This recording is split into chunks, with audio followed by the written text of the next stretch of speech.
Good day everyone, my name is Iskandar Putri as a moderator, and today me and my team will doing a presentation. Judul presentasi kami yaitu pengembangan potensi wisata camping ground di Desa Bendungan Batujai. Adapun tim saya yaitu saya sendiri atas nama Siska, lalu Muhammad Izar, ada Dadang Muangareta, ada Ardi, dan terakhir ada Gisa.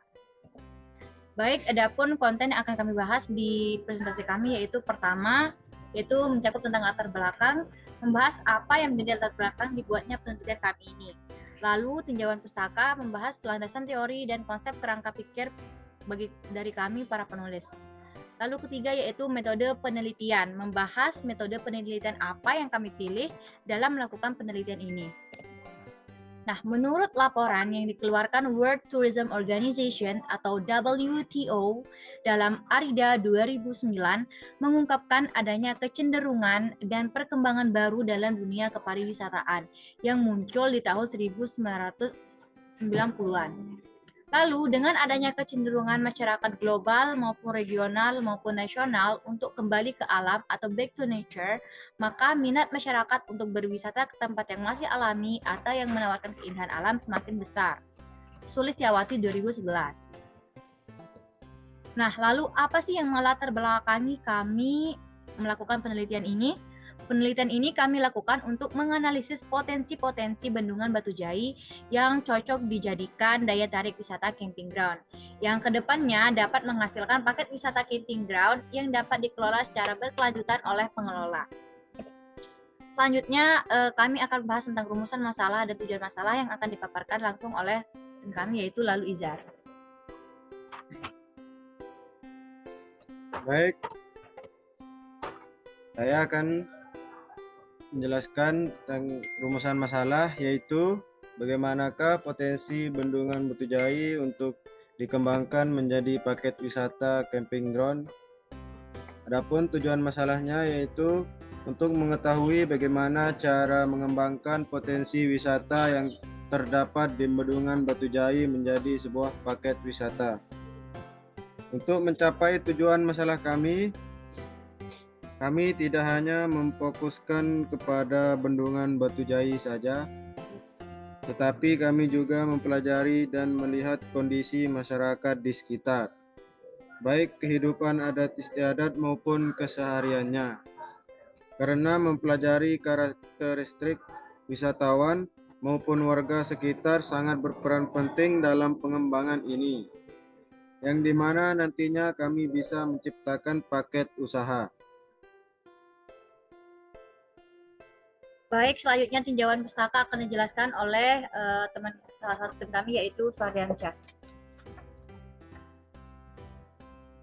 Saya akan menjelaskan tinjauan pustaka, yang dimana yang pertama potensi dan pengembangan paket wisata, yang kedua paket wisata, dan yang ketiga camping ground, yang keempat bendungan.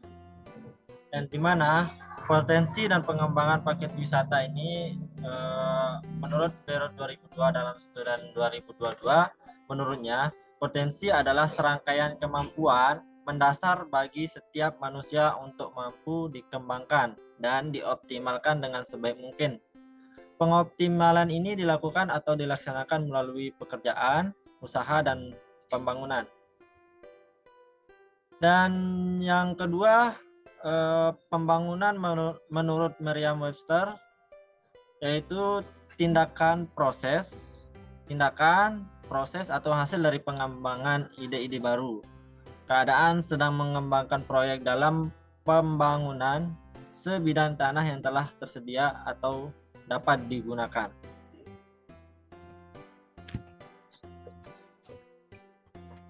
Baik, saya akan menjelaskan tentang paket wisata.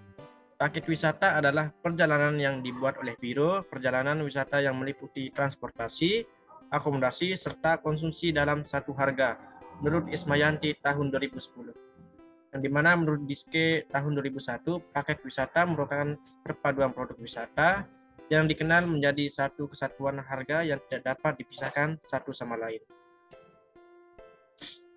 Camping ground. Camping ground merupakan istilah yang dipakai untuk menyebut bumi perkemahan. Bumi perkemahan merupakan lokasi untuk mendirikan tenda dan melakukan kegiatan berkemah berupa ruang yang luas di luar ruangan atau outdoor. Bendungan merupakan bangunan air yang dibangun secara melintang sungai sedemikian rupa agar permukaan air sungai di sekitarnya naik sampai ketinggian tertentu, sehingga air sungai tadi dapat dialirkan melalui pintu sadap ke saluran-saluran pembagi, kemudian hingga ke lahan-lahan pertanian, menurut Kartasaputra tahun 1991. Baik, berikut dapat dilihat bahwa kerangka pikir dari penelitian kami. Berdasarkan kerangka di atas, ada beberapa hal yang dilakukan kami sebagai peneliti terhadap penelitian ini. Di antaranya, pertama, kami meneliti mengenai potensi yang dimiliki Desa Batujai, yaitu khususnya Bendungan Batujai, dalam pengembangan paket wisata camping ground melalui observasi di lapangan. Kedua, kami ingin menganalisis potensi dan atraksi yang dimiliki Bendungan Batujai. Ketiga, pengambilan data dengan melakukan wawancara kepada pihak pengelola serta observasi dan menganalisis data. Terakhir, kami akan membuat kesimpulan dan paket wisata camping ground dari data yang telah kami peroleh. Selanjutnya, metode penelitian yang akan dijelaskan oleh tim saya, Gisa. Metode penelitian yang kami gunakan di sini yaitu metode penelitian kualitatif.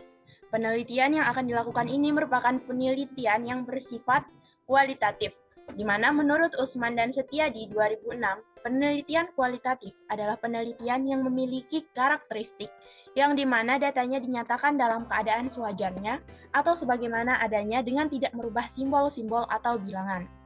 Penelitian kualitatif dapat diartikan sebagai rangkaian kegiatan atau proses menjaring data atau informasi yang bersifat sewajarnya mengenai suatu masalah dalam kondisi aspek atau bidang pada objeknya. Penelitian kualitatif dilakukan dalam keadaan atau situasi yang wajar atau natural setting dan datanya yang dikumpulkan umumnya bersifat kualitatif. Teknik pengumpulan data kualitatif. Yang pertama yakni observasi. Observasi merupakan bagian yang sangat penting dalam penelitian kualitatif, pengamatan dan pencatatan yang dilakukan secara sistematis terhadap unsur-unsur yang terlihat dalam suatu gejala pada objek penelitian, menurut Eko Putra 2014. Di sini kami menggunakan pengamatan dan pencatatan untuk mendapatkan data-data yang diperlukan. Dari segmentasi instrumennya dapat dibedakan menjadi dua, yaitu pengamatan secara terstruktur dan pengamatan tidak terstruktur. Pengamatan terstruktur merupakan pengamatan yang dilakukan secara sistematis karena peneliti telah mengetahui aspek-aspek dan yang relevan dengan masalah penelitian. Yang kedua, pengamatan tidak terstruktur merupakan pengamatan yang tidak dipersiapkan secara sistematis tentang apa yang akan diobservasi. Di sini, kami menggunakan observasi jenis non-partisipan atau menggunakan pengamatan yang tidak terstruktur agar memudahkan peneliti untuk mendapatkan data yang relevan. Yang kedua, yakni wawancara. Wawancara menurut Kamus Besar Bahasa Indonesia adalah tanya jawab dengan seseorang yang diperlukan untuk dimintai keterangan atau pendapatnya mengenai suatu hal untuk dimuat dalam surat kabar, disiarkan melalui radio, atau ditayangkan pada layar televisi.